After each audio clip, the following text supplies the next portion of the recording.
하나님께서 오늘 우리에게 주신 말씀은 예레미야 7장 16절에서 29절 말씀입니다. 예레미야 7장 16절에서 29절 말씀 함께 합독하겠습니다. 그런즉 너는 이 백성을 위하여 기도하지 말라. 그들을 위하여 부르짖어 구하지 말라. 내게 간구하지 말라. 내가 내게서 듣지 아니하리라. 너는 그들이 유다 성읍들과 예루살렘 거리에서 행하는 일을 보지 못하느냐? 자식들은 나무를 줍고 아버지들은 불을 피우며 부녀들은 가죽을 왕을 위하여 과자를 만들며 그들이 또 다른 신들에게 전제를 부음으로 나의 노를 일으키느니라. 여호와의 말씀이니라. 그들이 나를 경노하게 함이냐? 자기 얼굴에 부끄러움을 자취함이 아니냐? 그러므로 주 여호와께서 이와 같이 말씀하시니라. 보라, 나의 진노와 분노를 이곳과 사람과 짐승과 들나무와 땅의 소산에 부리니 불같이 살라지고 이와 같이 말씀하시되 너희 희생 제물과 번제물의 고기를 아울러 먹으라. 사실은 내가 너희 조상들을 애굽 땅에서 인도하여 낸 날에 번제나 희생에 대하여 말하지 아니하며 명령하지 아니하고 오직 내가 이것을 그들에게 명령하여 이르기를 너희는 내 목소리를 들으라. 그리하면 나는 너희 하나님이 되겠고 너희는 내 백성이 되리라. 너희는 내가 명령한 모든 길로 걸어가라. 그리하면 복을 받으리라 하였으나 그들이 순종하지 아니하며 귀를 기울이지도 아니하고 자신들의 악한 마음과 꾀와 안악한 대로 행하여 그 등을 내게로 돌리고 그 얼굴을 향하지 아니하였으며 너희 조상들이 애굽 땅에서 나온 날부터 오늘까지 내가 내 종 선지자들을 너희에게 보내되 끊임없이 보내었으나 너희가 나에게 순종하지 아니하며 귀를 기울이지 아니하고 목을 굳게 하여 너희 조상들보다 악을 더 행하였느니라. 내가 그들에게 이 모든 말을 할지라도 그들이 너에게 순종하지 아니할 것이요 내가 그들을 불러도 그들이 내게 대답하지 아니하리니 너는 그들에게 말하기를 너희는 너희 하나님 여호와의 목소리를 순종하지 아니하며 교훈을 받지 아니하는 민족이라. 진실이 없어져 너희 입에서 끊어졌다 할지니라. 너희 머리털을 베어 버리고 벗은 산 위에서 통곡할지어다. 여호와께서 그 노하신 바 이 세대를 끊어 버리셨음이라. 아멘. 이 하루도 하나님 앞에 또 주님의 말씀 앞에 나온 모든 성도들 가운데 주님의 은혜와 평강이 함께하기를 소원합니다. 오늘 16절 말씀 이 시간 잠깐 함께 봉독하도록 하겠습니다. 시작. 그런즉 너는 이 백성을 위하여 기도하지 말라. 그들을 위하여 부르짖어 구하지 말라. 내게 간구하지 말라. 내가 내게서 듣지 아니하리라. 이 말씀을 저도 딱 첫 절을 묵상하는데 참 슬픈 이야기다, 참 아픈 이야기다 라는 생각이 듭니다. 지금 이스라엘 백성에 가장 필요한 것은 중보기도일 겁니다. 그들을 위하여 생명을 걸고 마음을 다하여 기도할 때인 것입니다. 이제 멸망 앞에, 하나님의 진노 앞에, 하나님의 심판 앞에 놓여져 있는 그들 가운데 누구 하나 생명 걸고 누구 하나 자신의 모든 것을 걸고 기도할 때임에도 불구하고 지금 하나님께서 너희는 그 백성을 위하여, 이 백성을 위하여 기도하지 마라, 중보하지 마라. 지금 이 말을 하나님께서 그 마지막 남은 의인과 같은 그 예레미야에게 지금 하지 말라고 말하는 이 말은 정말로 가슴 아픈 이야기 아닐까 싶습니다. 저는 개인적으로 낮에는 교회 가서 기도하고 일찍부터 어렸을 때부터 그렇게 교회는 훈련을 시켰기 때문에 학교 끝나면 교회 가서 기도하고 돌아갔던 시절이 있었습니다. 그런데 또 밤에는, 저녁에는 또 그 저녁에 친구들과 또 어울려서 또 어울렸던 기억이 있습니다. 그런데 중3 12월에 저희의 문학제 할렐루야 밤 같은, 올해 우리 교회 같으면 빛의 소리 같은 그런 문학제가 있었습니다. 그래서 그들과 어울릴 때가 있고 또 이들과 어울릴 때가 있었던 것입니다.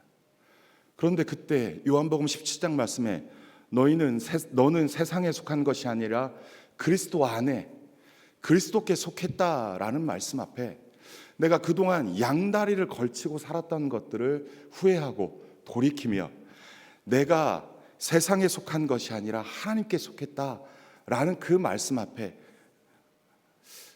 정직하게 하나님 앞에 돌아가야겠다라고 고백하며 그때 회심한 사건이 있습니다. 지금 이스라엘 백성들 가운데 지금 이러한 문제가 있는 것 같습니다. 하나님이 왜 중보기도 하지 말라 했을까요? 왜 그 백성을 위하여 기도하지 말라 했을까요? 그 이유는 17절 이하에 있습니다. 너는 그들이 유다 성읍들과 예루살렘 거리에서 행하는 일을 보지 못하였느냐? 18절 자식들은 나무를 줍고 아버지들은 불을 피우고 부녀들은 가루를 반죽하여 하늘의 여왕을 위하여 과자를 만들며 그들이 또 다른 신들에게 전제를 부음으로 나의 노를 일으키느니라. 어제 묵상에서는 그들이 유다의 공식적인 종교 곧 여호와 하나님을 성전에서 제사하고 예배하는 것을 하나님께서 예레미야를 통하여서 그 잘못된 이 민간 신앙에 대한 잘못된 모습을 하나님께서 화를 내시며 잘못된 것을 지적합니다. 어떤 일이 벌어졌습니까? 자식들이 나무를 줍습니다. 남편들이 불을 피웁니다. 아녀자들이 가루를 버무려서 과자를 만들어서 그것에 하늘의 여왕이라고 표현하는 아스다롯, 그 당시에 팔레스타인 우상인 그 신을 섬겼던 그 민간 신앙에 대한 부분을 이야기하고 있습니다. 민간 신앙에 일반적으로 고르게 퍼졌던 그러한 잘못된 우상 숭배하는 그 모습입니다. 국가적으로도 그랬지만 민간 신앙으로도 이미 하나님을 버린 타락한 우상 숭배를 하는 그들의 모습을 보고 정말로 총체적인 난국에 부닥친 모습입니다. 더 이상 소망 없는 모습입니다.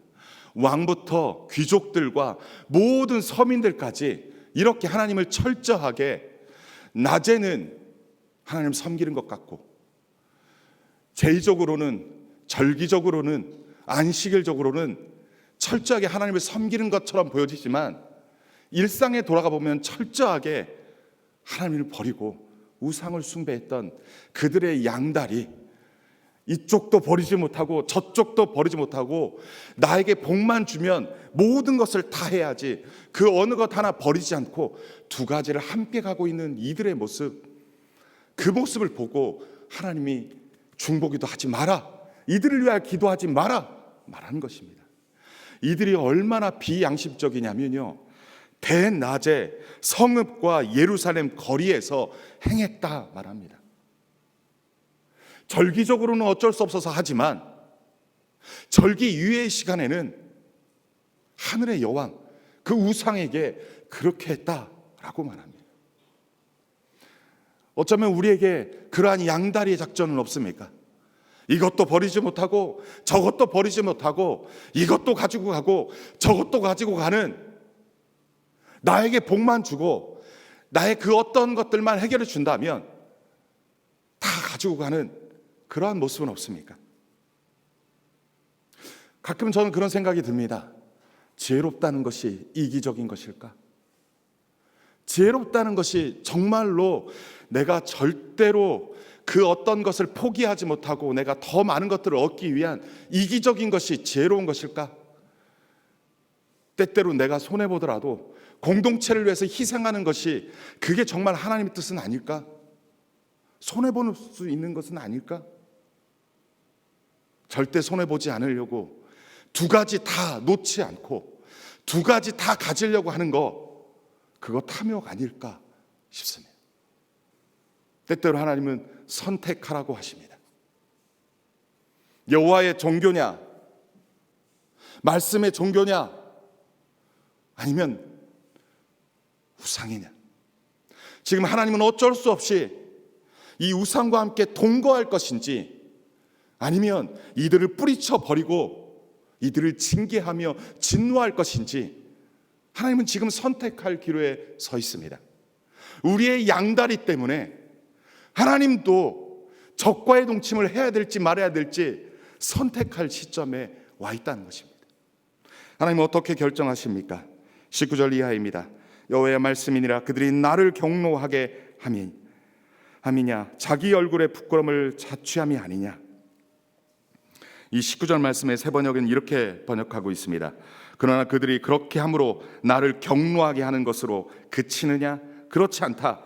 오히려 그들 스스로가 낯뜨거운 수치를 당하는 것이 아니냐.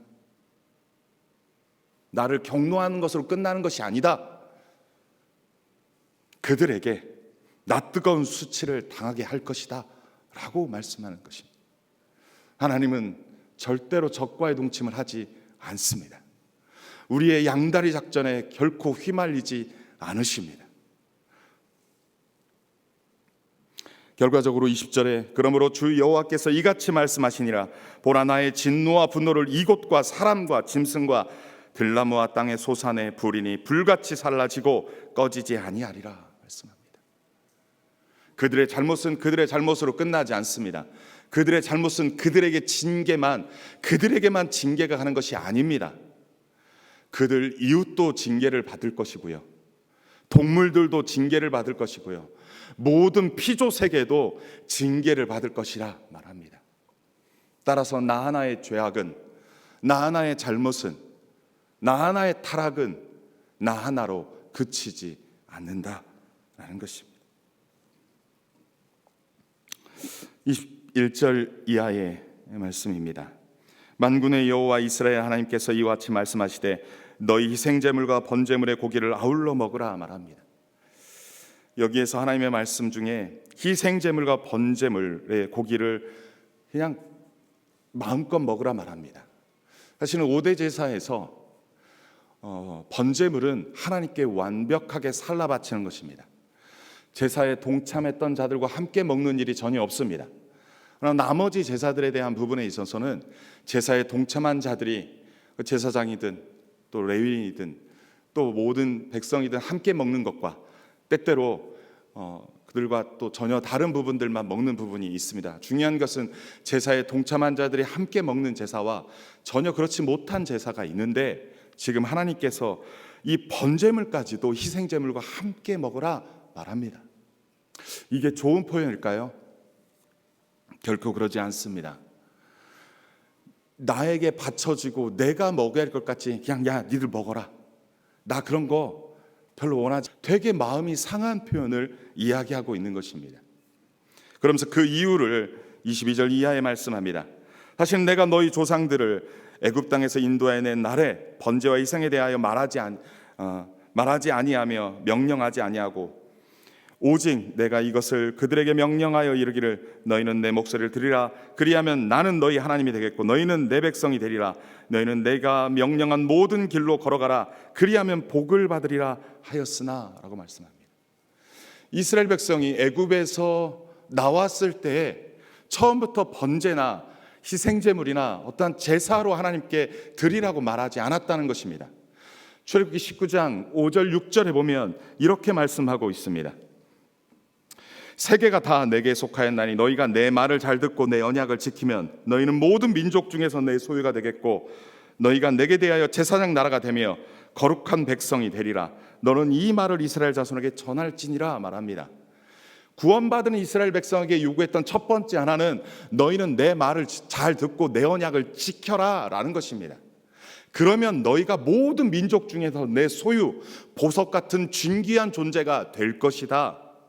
거룩한 백성, 제사장 나라가 될 것이다 라는 것입니다. 구원받은 백성이 제사를 잘 드려야지 복 받는다, 이런 논리는 없습니다. 우리가 믿는 신앙은 제의적 종교, 제의적 신앙이 아닙니다. 제사를 드리는 것을 전제하는 종교가 아닙니다. 우리가 믿는 신앙은 말씀의 종교, 말씀의 신앙입니다. 우리는 보여지는 신앙이 아닙니다. 우상들에게는 사람들의 눈을 현혹하여 갖가지 큰 우상들을 세우고 저분이 너에게 복을 줄 것이고 저분이 너에게 그 모든 것들을 줄 거야 하며 그 보여지는 신앙으로 말합니다. 그런데 하나님의 종교, 우리가 믿는 신앙은 그 말씀을 온전히 받아들이는 겁니다. 따라서 우리는 관계적 신앙이라 말합니다. 신앙이 좋고 나쁨은 하나님과의 관계에 있습니다. 성공 여하에 있지 않습니다. 성공을 위하여 성취를 위하여 달려가는 신앙들이 좋은 신앙이 아니라 하나님과 관계가 깊은 자들이 좋은 신앙입니다. 하나님과의 친밀한 관계가 좋은 신앙입니다. 하나님과의 신실한 관계가 좋은 신앙입니다. 그 관계 안에 있는 신앙, 그 말씀 안에서 신실하게 순종하는 신앙이 바른 신앙입니다. 22절 이하에 너희는 내 목소리를 들으라. 그리하면 나는 너희 하나님이 되겠고 너희는 내 백성이 되리라. 분명히 말합니다. 들어라. 명령한 모든 길로 걸어가라. 그리하면 복을 받을 것이라. 제의적인 모습, 그 모습으로 복을 받을 것이 아니라 제의에 대한 부분은 그 외 다른 부분의 이야기입니다. 하나님과의 관계가 충실한 자들은 당연히 제의를 드립니다. 당연히 하나님께 온전하게 구원의 감격과 은혜로 하나님 앞에 올려드립니다. 우리의 신앙은 그렇게 말씀의 신앙이고 관계의 신앙입니다. 그런데 이 백성들은 복을 받기 위해서 제의를 드립니다. 양다리로 드립니다. 혹이나 이것, 혹이나 이것. 복만 받을 수 있다면, 더 풍성히 얻을 수 있다면 때때로 하나님을 버립니다. 멸망 후에 이스라엘 백성이 바벨론에 의해서 멸망당한 이후에 백성들의 일부들이 애굽으로 쫓겨갑니다. 그런데 그 멸망의 원인을 그 백성들이 어디서 찾냐면요, 하늘 여호와에게 제사를 금했기 때문에 우리에게 이 재앙이 왔다라고 그들은 또 한탄합니다. 참으로 안타까운 일입니다. 복과 저주의 그 주체와 주권은 하나님께 있습니다. 아멘입니까? 우리에게 복을 주시고 우리에게 심판을, 재앙을 내리신 그 모든 주권은 하나님께 있습니다. 따라서 양다리가 좋은 것이 결코 아닙니다. 이 백성들은 끊임없이 그 관계를 부정합니다. 24절 이하에 보면 그들이 순종하지 아니하며 귀를 기울이지 아니했다 말합니다. 자신들의 악한 마음에 깨와 완악한 대로 행하여 그 등을 내게로 돌리고 그 얼굴을 내게로 향하여지지 않았다 말합니다. 신앙은 그 하나님을 바라보고, 신앙은 그 하나님의 말씀을 듣고, 신앙은 그 하나님과의 관계 안에서 가는 것인데, 지금 그 하나님께 등을 돌리고 말씀을 듣지 않고 자기의 악한 꾀, 자기의 이기적인 생각, 그 어느 것도 놓치지 않고 달려가려고 하는 그것으로 나아갔다라고 말합니다. 하나님과의 관계에서 신실하지 않았던 그들의 모습을 볼 수 있습니다.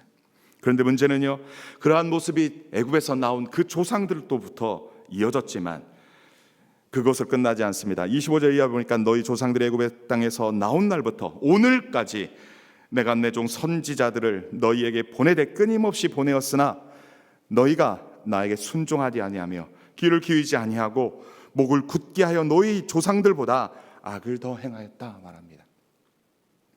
이 재앙이 너희 조상들부터 온 것이 아니다.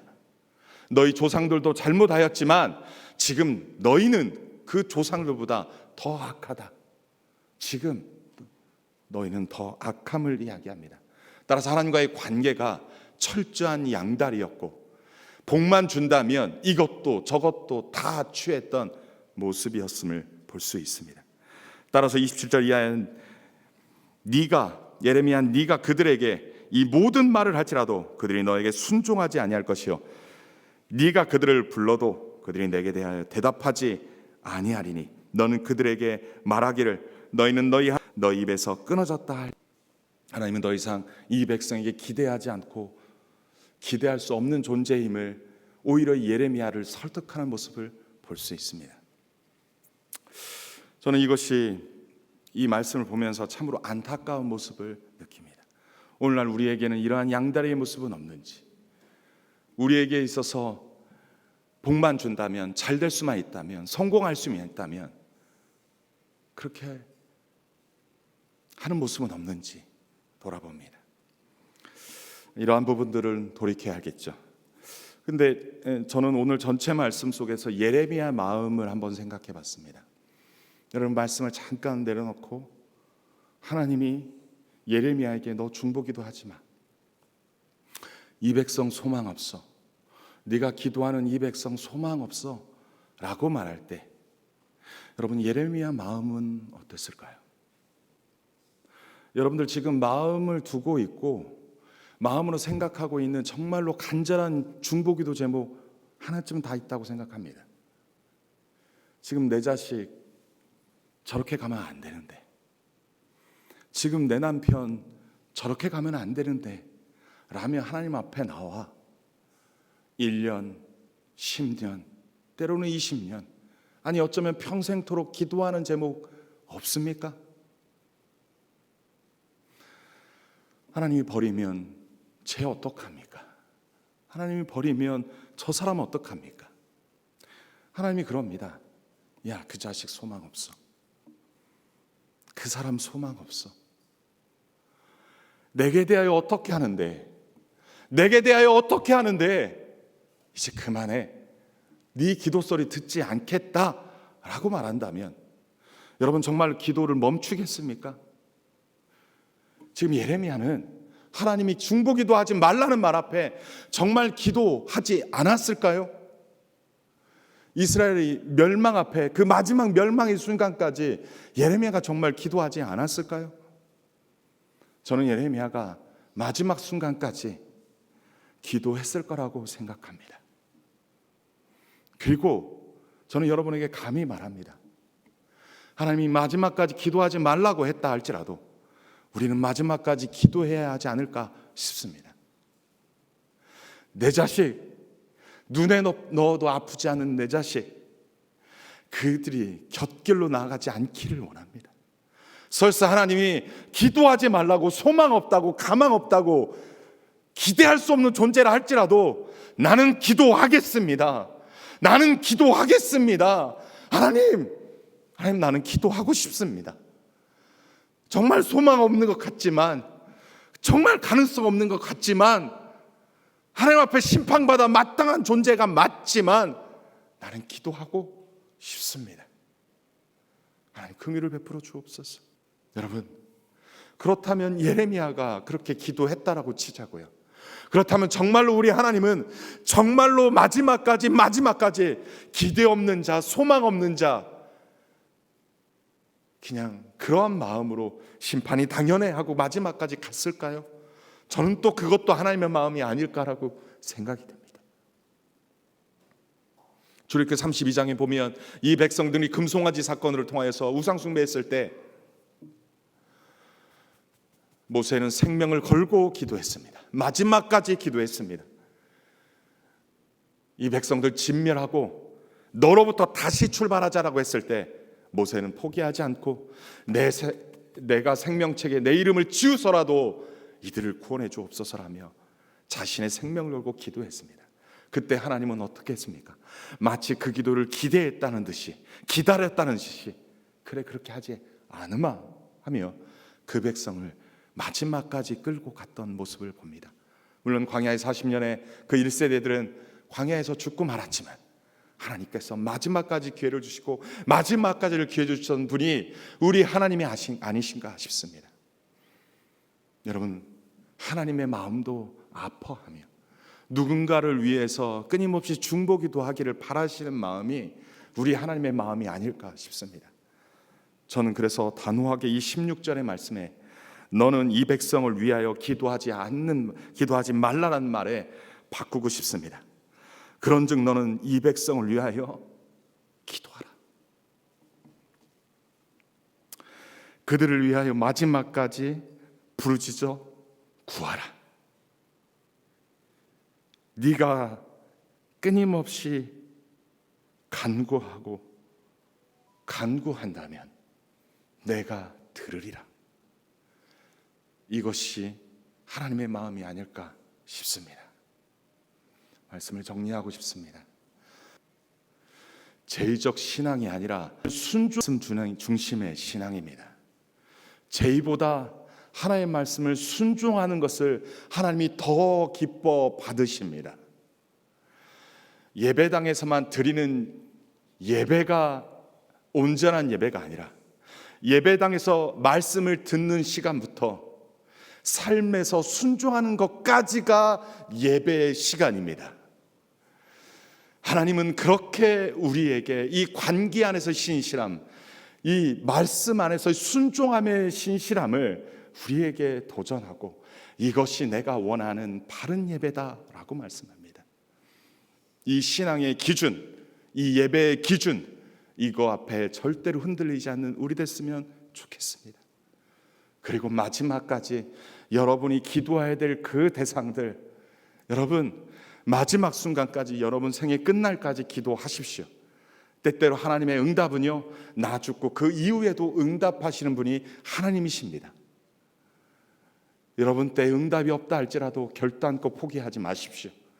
마지막까지 중보하며 나아가 하나님의 긍휼을 구할 때 하나님이 때 하나님의 방법으로 응답하시는 우리 하나님이신 줄 믿습니다. 그 하나님을 온전히 믿고 믿음으로 믿음의 경주를 다하시는 저와 여러분 되기를 주님의 이름으로 간절히 축원합니다.